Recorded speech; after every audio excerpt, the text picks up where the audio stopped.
dhi osiptal tiyudo yath.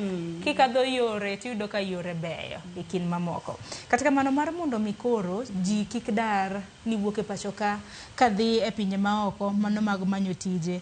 Ngala kata mana kaka HR, ere kaka employers nikech ang'e ni bende jok mondiko ji tich ng'iewo okinyi ma kawuono.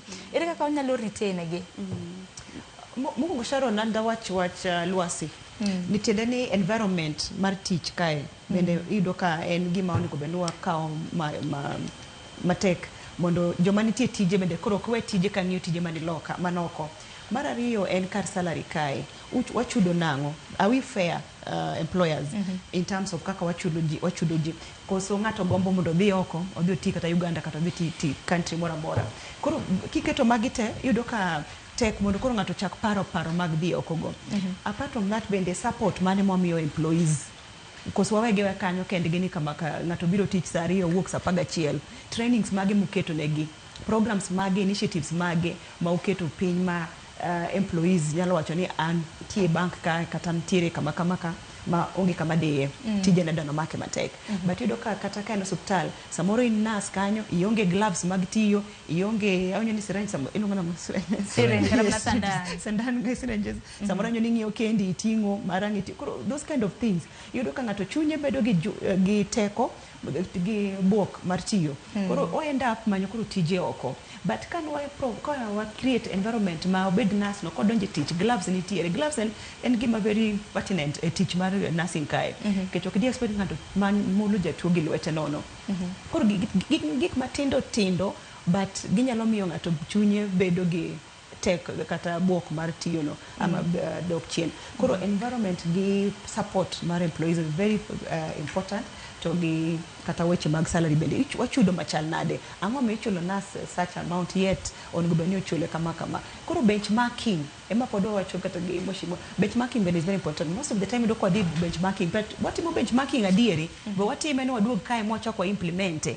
Koro such things bende yudo ka en gima important. Bende seo moro ni tije mokrom samoro an gi Lilian watimo tich achiel to Lilian samoro chulo mamalo. Exactly. So labor malpractices go yudo ka yudo ye kai but wonge policies kata ma support kaka salary weche salaries timore kaka support kata weche performance. Yudo ka ini biro teach 3 hours kende kako chulo pogore ng'at machielo. Koro magi gik makelo midhiero e tich ma ng'ato gombo mondo dhi oti kama nitiere policies procedures maber makare lwasi maber mar tich. Lwasi ni ok nyabira gi wuoyo. En gima biro gi when you have the right people joma kare momako tije bende makare. Inya bedo ni un gi nitiere gima iluongo ni round pegs in a square hole.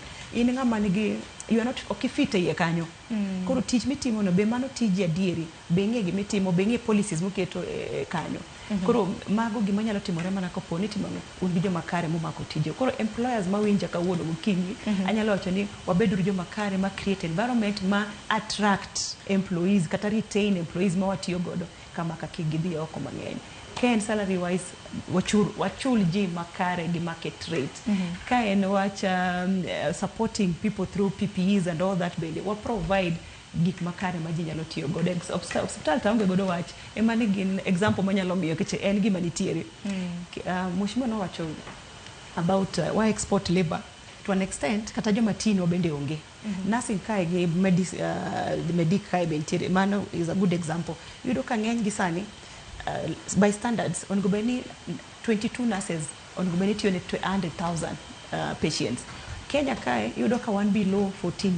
Koro mano yudo ni 1 below 50% threshold madwarore by WHO standards.